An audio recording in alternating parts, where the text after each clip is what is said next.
진돗개라는 게 상대방 물어뜯고 자기 내용은 없는 걸 비유하는 거거든요. 자, 진돗개라고 불린 김문수, 또 한쪽 한덕수 그럴까요? 기름장어예요. 국힘에 1,000원 한 장 냈습니까? 한덕수 당이 아니고요. 제가 보기에는 이게 정광훈 당이 된 것 같아요.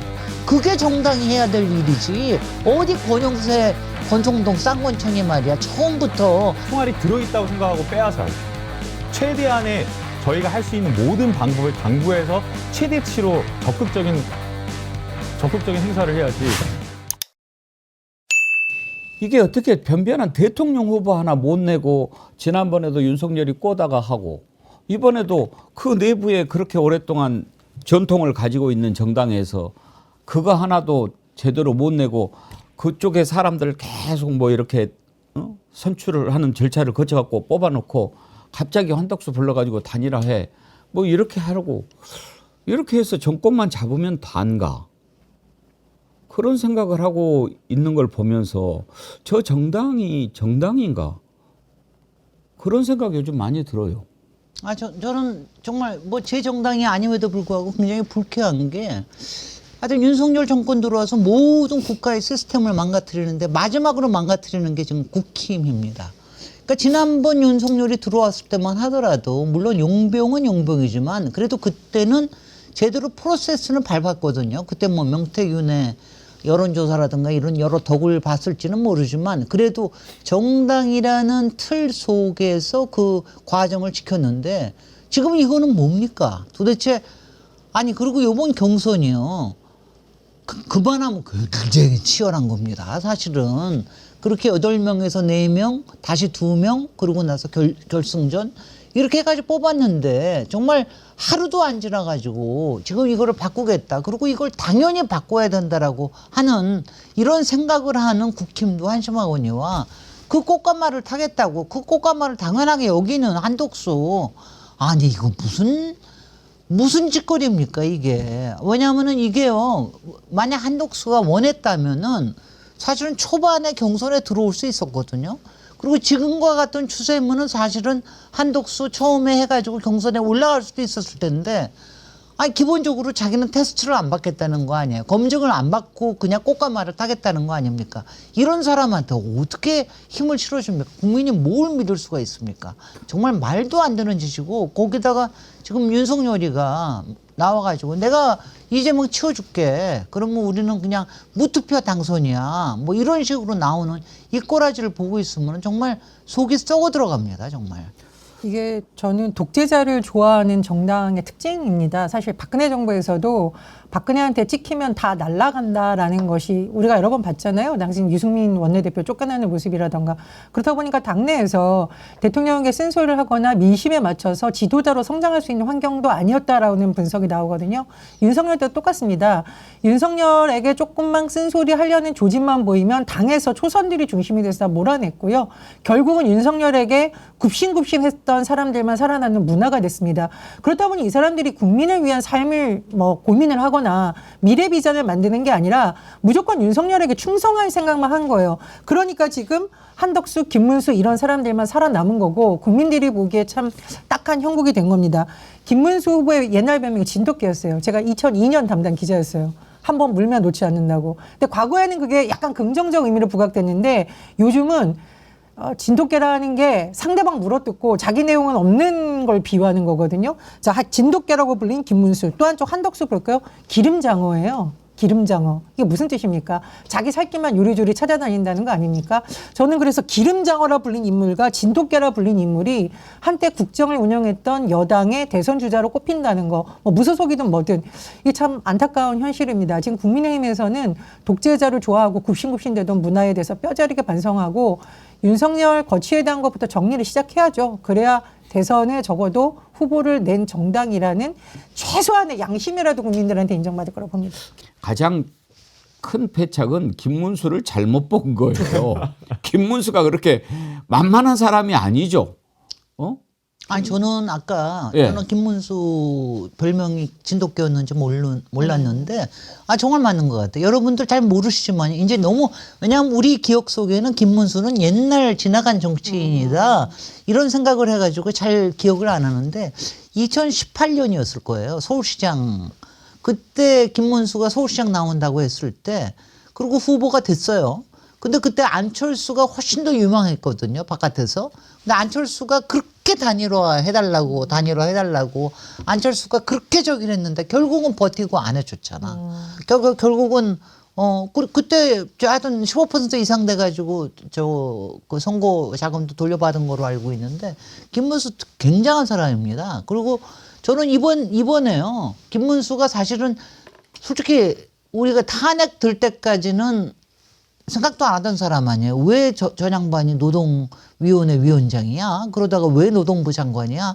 이러던 사람이 갑자기 탄핵과 더불어서 올라온 사람인데 솔직히 이 극우 꼴통이라고 하는 사람을 우리가 지지하기는 어렵지만 저는 이번에 이 단일화 국면에서는 김문수가 승리하기를 바랍니다.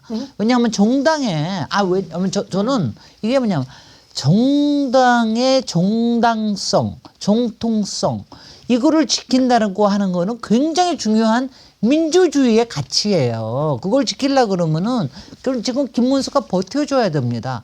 아무리 저기를 하더라도 단일화를 한다라고 그럴 것 같으면은 왜 예전에 그거 기억나세요? 안철수가 맨날 안철수는 단일화만 하면 안철수가 나오는데 서울시장 한다고 오세훈하고 할 때도 그때 비대위원장을 했던 김종인 위원장도 정확하게 이 얘기를 했어요. 이거는 버텨야 된다. 오세훈이가 끝까지 하면 오세훈이 이길 수 있다. 이러면서 버텨줬거든.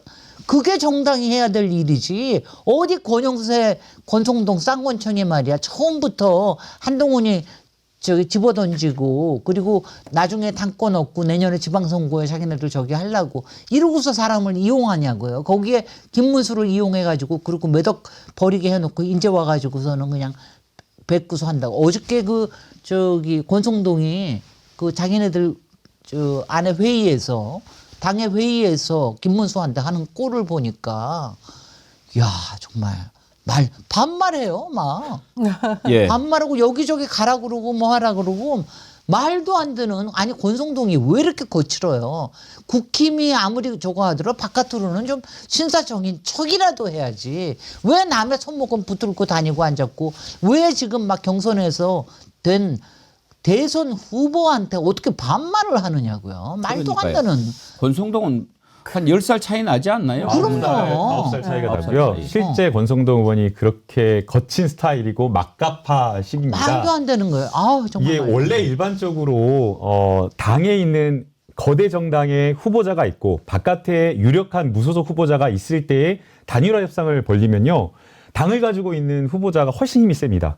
당은 조직도 있고 그다음에 전략도 있고 또 배지를 달고 있는 여러 의원들이 있기 때문에 힘에서 버틸 수가 없습니다. 또 무소속 같은 경우에는 선거 자금이라고 하는 것을 자기가 본인이 만들어가지고 돼야 되는데 하루 선거 캠프 운영하는 것만 하더라도 상당한 비용이 들어가거든요. 당장 11일 지나가면 한덕수 후보 같은 경우에는 후보 등록 비용만 3억 원 들어가고요. 선거 캠프, 임대차하고 운영하는데 엄청나게 돈이 들어갑니다. 그래서 사실은 저희 2012년 때 생각해 보면 문재인 대통령님하고 그 안철수 후보하고 무소속 안철수 후보였잖아요. 단일화하는데 세게 팽팽하게 붙다가 갑자기 안철수 후보 그냥 던져버리잖아요. 못하겠다고 하고. 그래서 사실 무소속 후보가 바깥에 있으면 거대 정당과 후보 단일화할 때 사실 힘겨루기가 쉽지가 않은 상황이거든요. 근데 이번은 좀 다른 게 뭐냐면요. 안에서 후보를 버텨줘야 되는데 거꾸로 내주려고 바빠. 아예 내주기로 정해놓고 있는 겁니다. 그래서 심지어는 국민의힘 같은 경우에는 전국전당회의를 10일하고 11일 날 열겠다라고 공고를 했더라고요. 이 말은 그 전까지 후보자를 바꾸겠다라는 것을 지도부에서 이렇게 하고 있는 거예요. 근데 네, 그리고 이미 또 방법이 없어요. 그러니까 이제 단일화하겠다라는 거죠. 그 시점을 마지노선으로. 그 다음에 또 사선 중진 의원들이 막 소리를 지르면서 막 기자회견하면서 단일화하라고 압박을 하고 또 긴급의총을 열면서 의총 원래 단일화하기로 약속한 거 아니냐 하면서 전방위적으로 압박을 하고 있기 때문에 김문수 후보가 진돗개긴 하지만 이제 과연 이런 어떤 압박을 버텨낼 수 있을까라는 좀 생각은 들지만 버텨냈으면 좋겠다라는 생각이 듭니다. 근데 김문수 후보가 진돗개라고 한동안 불렸던 이유는 뭔가 상대방에 대해서 이빨을 드러냈을 때죠. 근데 지금은 김문수 후보는 자기 밥그릇만 지키겠다고 하는 집계가 됐네. 그게 좀 참 씁쓸한 현실인 겁니다. 그리고 제가 중앙일보인가 어디 나온 거 보고 언론 보고 깜짝 놀랐는데 이렇게 말했네요. 김문수 후보 측 관계자가 기분 좋게 승리 만끽할 여유도 없이 단일화를 압박하니 감정이 상할 수밖에 없다. 저는 와, 이 김문수 후보가 가진 이 그릇이 딱 윤석열 수준이구나. 오직 나밖에. 사실 이 민주당하고 한번 비교해 보십시오. 민주당 이재명 후보가 대선 후보 선출되기 전으로 한 행보 보면 본인에게 거의 뭐 악의적 비난을 퍼부었던 사람들까지 다 끌어안잖아요.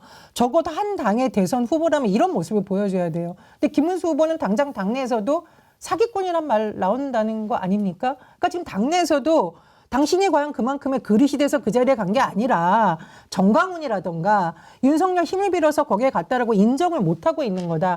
그 부분은 참 어떻게 보면 국민의힘 지지자들 입장에서도 보면 참 씁쓸한 대목이라고 봅니다. 아니 그러니까 한독수 데이터로 해가지고서는 김문수를 하긴 했는데 그렇다 하더라도 김문수는 존경해 줘야 돼요. 지금 문제가 되는 건 한독수입니다. 한독수가 만약 자기가 단일화 하고 싶으면은 자, 뭐 토론을 2번을 해서라도 합시다. 아니면 3번 해서 합시다. 이거 짧은 기간이지만. 그리고 여론조사를 통해서 합시다.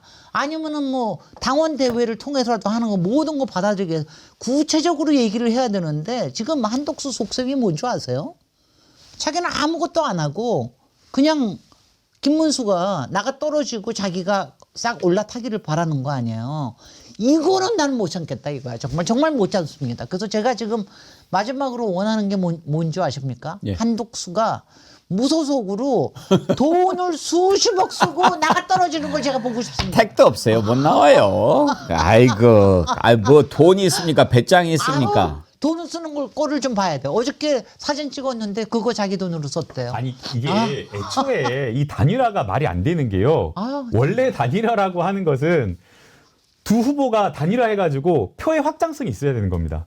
근데 이 두 후보는 사실 완전히 윤석열의 분신처럼 내란 세력의 공범들이잖아요. 잔당들이잖아요.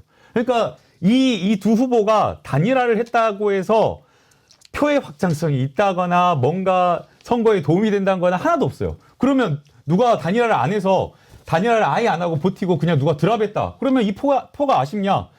우리 뭐 민주당으로 하거나 어디 그러지도 않아요. 그러니까 그냥 그대로 고스란히 오기 때문에 우리가 이렇게 마음 놓고 아쉽게- 희롱을 하는 거죠. 예, 우리가. 아쉬울 게 없는 그런 단일화예요. 아니, 그래서 사실 한독수는 기본이 안 된 거죠. 네. 이건 털도 안 뽑고 먹는 거 아니에요. 다른 분들이 어떻게 보셨는지 모르겠는데 어제 이렇게 김문수, 한독수 조계사에서 이렇게 계단을 쭉 내려와서 이렇게 걸어가더라고요. 네. 그걸 딱 봤는데 그걸 보고 야 어렵겠다.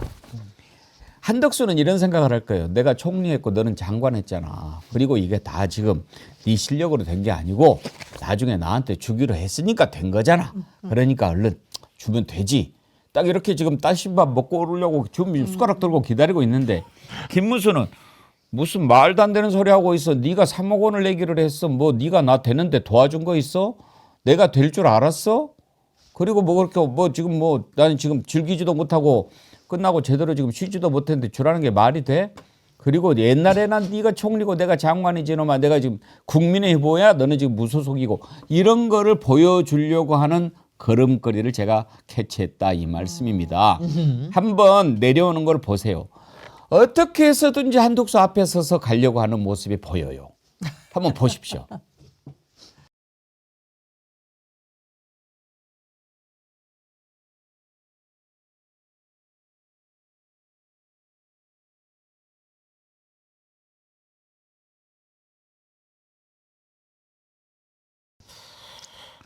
한독수는 점잔을 빼면서 걸어오는데 어떻게 해서든지 내가 한 걸음 앞서가는 사람이야. 내가 앞이야라고 하는 것을 보여주려고 하는 발걸음으로 보였어요. 아이고. 디테일하지 않습니까? 1,000원 한 장 안 낸 주제에 국힘에 1,000원 한 장 냈습니까? 당비? 아 김재원 실장 이 예. 양반은 또 불독 아니에요. 김재원 이제 내년에 대구시장 나가고 싶어가지고 지금 이제 그럴 텐데 완전히 불독처럼 물고 늘어지는데 아니 그동안 김재원 실장이 사실은 이러지 않았습니까? 사실은 비밀 에이전트로 한독수 쪽에 쓸 거다 생각하면서 김문수 캠프에 가서 하고 있다 이런 얘기를 했는데 지금 딱 보니까 예. 그게 아닌 거예요. 왜냐하면 저 한독수 들어와 봤자 한독수는 이미 주위에 쌍권청이고 뭐고 다 짜 있어. 어차피 당권은 저쪽에 다 가게 돼 있어. 그럴 바야 차라리 김문수로 해가지고 이게 가지고 끝까지 가가지고 본인이 실세가 되는 게 훨씬 더 나은 거 아니에요. 김재원 이 머리 빠른 사람이 딱 판단해가지고 딱 얘기하는데 그때 한독수를 딱 공격하는 말이 1,000원 한 장 냈습니까? 김문수는 이게 한독수당입니까? 제가 김재원 전 의원을 직접 예전에 기자 때 만난 적이 있는데요. 선거운동을 할 때 먼지가 풀풀 날리는 시골 버스 정류장에서 온 가족이 엎드려 절했다. 이런 말 하더라고요. 제가 얘기한 이분 칭찬하는 게 아니라 선출직에 나가서 떨어져 보고 바닥을 구른 정치인들이 지금 어쨌든 김문수, 김재원 이런 사람들이고 한덕수 총리는 그런 과정을 겪지 않고 맨날 꽃가마만 타고 왔잖아요. 정권 바뀔 때마다. 이 두 사람이 이제 권력 투쟁을 할 때 과연 누가 더 잔인하고 정말 현장에서 뛰는 것처럼 칼을 겨눌 것인가. 저는 어쨌든 이제 김재원이나 김문수 같은 사람이라고 하고 제가 또 오시보니까 두 사람이 믿는 데가 있어요. 바로 정광훈 목사잖아요. 정광훈 목사 뭐 집회도 나가고 뭐 5.18 관련 폄훼 발언했다가 난리가 났는데도 여전히 정광훈이라는 세력을 지금 국민의힘이 못 떨치고 있기 때문에 믿는 구석이 있는 겁니다. 그러니까 당 조직도 장악하고 아스팔트 보수도 우리가 장악했다. 이런 거 안에서 이제 오히려 한덕수를 끌어안치려는 거 아니냐. 그런 그림이 좀 그려지고 있다고 봅니다. 근데 지금 한덕수 당이 아니고요. 제가 보기에는 이게 정광훈 당이 된 것 같아요. 그렇죠. 정광훈. 김문수, 김재원 어떻습니까? 정광훈 꼬붕 아닙니까? 우선은 다 꾸렸던 사람이죠. 김재원은 앞에 가가지고 뭐 조상 묘를 파서라도 뭐 이런 이야기를 했고요. 김문수는 아까 김재원이라고 제가 얘기했나요? 김재원은 그랬고 김문수는 보니까 2020년에 정광훈 석방을 요구하면서 눈물 콧물 짜는 그런 영상이 있더라고요. 야, 아니 그러면 그냥 정광훈 오시라고 그래갖고 주지. 그거 한번 보실래요? 정광훈 목사님이 계셨더라면 우리들은 이렇게 아프지 않았을 것입니다.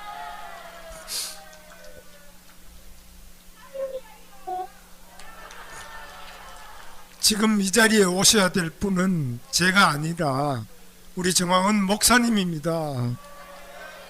우리는 목사님을 기다리고 있습니다. 목사님께서 갇혀 계시지만 또 우리가 면회도 되지 않지만 목사님께서는 우리와 함께 계심을 믿습니다. 아주 눈물 콧물을 짜면서 그럼 정광훈 주면 되잖아. 그러게요. 아니 저게 무슨 하나님이 우리와 함께 계십니다 이렇게 하는 것처럼 무슨 정광훈 목사가 과연 목사라고 칭하는 게 맞을지도 모르겠는데요. 저게 과연 공당의 후보라고 할 만한 사람인지 자격조차 없다라고 생각이 됩니다.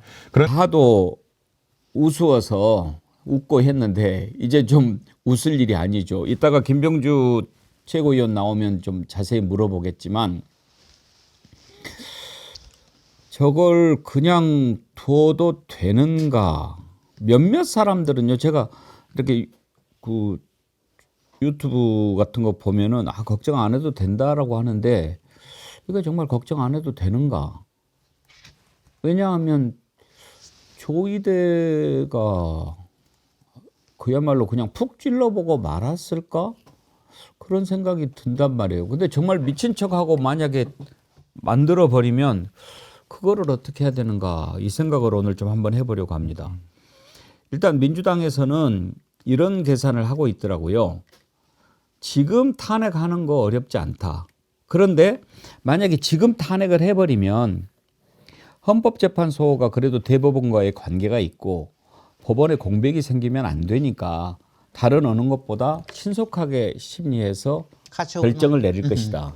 그리고 여기서 가처분을 낼 수도 있고 그렇게 되면 그야말로 이제 조이대를 더 건드려버린 셈이 되잖아요. 그냥 핏대만 돌아버리게. 그러면 정말로 수습할 수 없는 상황이 오는데 일단 15일이 기일이니까 지금 11일까지 기한을 줬죠. 네네. 11일까지 바꿔라. 그걸 안 하면 너 가만히 안 둬라고 하면서 일단 기일 변경을 요청하고 아니 그리고 상식적으로 한번 생각해 보십시오. 지금 대선 기간에 접어들어가지고 대선 후보 하루하루가 이게 보통 일정이 바쁜 일정입니까? 얼마나 이재명 후보가 바쁘면 우리 정어리 TV도 못 나오겠습니까? 왜 웃어요?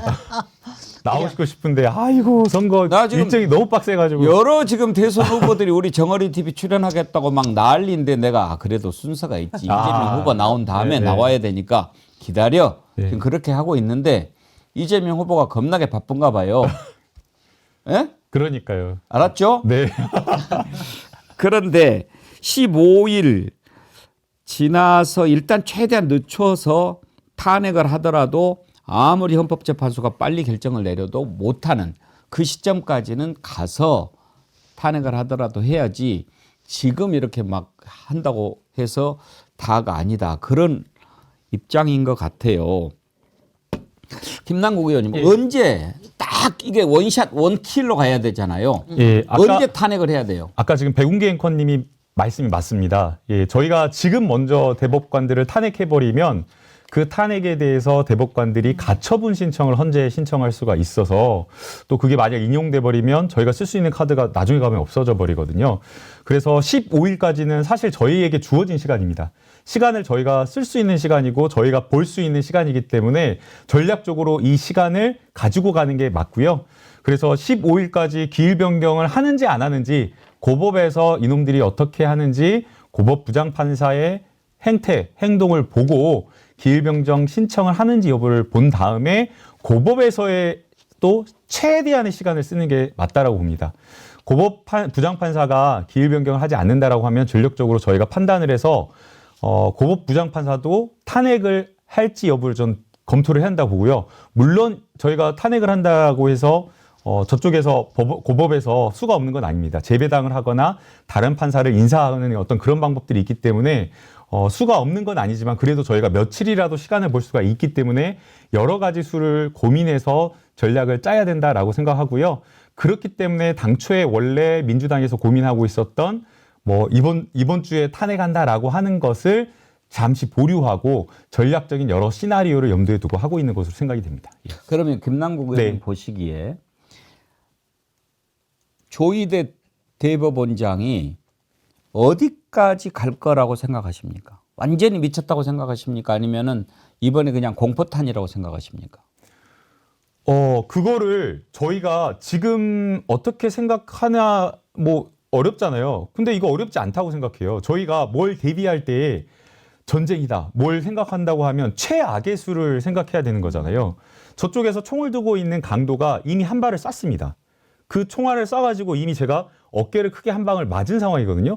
그리고 총을 강도가 들고 있는데 저 총알에 총알이 들어있냐 안 들어있냐 모르는 상황인데 그걸 미리 예단할 수 있을까요? 총알이 들어있다고 생각하고 빼앗아야죠. 최대한의 저희가 할 수 있는 모든 방법을 강구해서 최대치로 적극적인 행사를 해야지. 그런 건 정당방위잖아요. 당연하죠. 그래서 선의를 믿고 하는 건 맞지 않다고 생각하고요. 이미 대법원 조희대 대법원장을 포함해서 대법관들이 똘똘 뭉쳐서 이례적인 행동을 한 겁니다. 그리고 지금 고법에서도 말도 안 되는 일을 한 거거든요. 만약에 고법 부장판사, 일반적인 부장판사였으면 사건이 왔으면요. 이거 어떻게 해야 되지? 굉장한 고민을 하면서 정상적인 절차에 따른 어떤 재판 절차를 진행해야 되는데 2일날 소송 기록 접수 받자마자 등기 송달하는 게 아니라 바로 집행 송달한 겁니다. 그럼 이것도 말도 안 되는 겁니다. 그렇기 때문에 저는 이 상황 자체가 비정상적이다라고 판단을 하고 최악의 상황을 가정해서 저는 대응하는 게 맞다고 봅니다. 예. 당연히 그렇게 해야죠. 왜냐하면 지금 사람들이 다 사법 쿠데타고 제3의 내란이라고 그러지 않습니까? 쿠데타가 뭡니까? 그야말로 이거는 법도 무시하고 하는 거 아닙니까? 그런데 거기다 대고 우리는 법대로 이렇게 생각한다거나 법대로 해주기를 기대하는 것, 그거 자체가 말이 안 되는 거잖아요. 맞습니다. 그래서 박균택 의원이 거듭 강조하고 있습니다. 원래 법적인 절차를 지키면 좋겠지만 그렇지 않을 상황에 대비해서 모든 것을 준비해야 된다라고 거듭 얘기를 하고 있고요. 그리고 노정면 의원님도 그런 얘기를 했습니다. 국민을 안심하셔도 된다. 민주당은 가장 적합한 시기에 적시에 정확한 무기를 쓰고 있겠다. 그리고 만반의 준비를 하고 있고 망설이지도 않을 것이다 라고 얘기를 하고 있는 거거든요. 전략적으로 열심히 준비하고 있고 여러 가지 시나리오에 대비하고 있습니다. 그래서 국민여러분들 너무 너무 이제 걱정하지 않으셔도 될 것 같고요. 말씀드렸듯이 주저하는 것이 아니라 적시에 정확한 무기를 쓰기 위해서 다방면의 준비를 하고 있다. 이런 말씀을 드립니다. 김진애 의원님, 언제 딱 결정적인 타이밍이라고 생각하십니까? 언제가? 지금 미리 정해놓지 말자고요. 예. 왜냐하면 지금은 굉장히 그게 중요해서 저도 뭐 굉장히 많은 사람들한테 최근을 받고 왜 민주당이 선제적으로 국회에 권력을 쓰지 않느냐 이런 얘기를 하시는데 지금 노정면 의원이 굉장히 판단을 잘하고 계시는 것 같아요. 보면은. 그러니까 적시 행동이라고 하는 게 굉장히 중요합니다. 이 중요한 때이기 때문에. 그리고 지금 그 단계적으로 시나리오를 다 짜놓은 것 같아요. 민주당이. 아, 나 요새처럼 민주당 마음에 들 때가 없었어요. 아니, 왜냐하면 민주당이 항상 약간 선의를 기대하는 것 같은 그럴 때가 많았는데 이제는 이번에는 희망회로라는 게 없습니다. 불행회로의 최악의 시나리오까지 다 대비를 하고 있기 때문에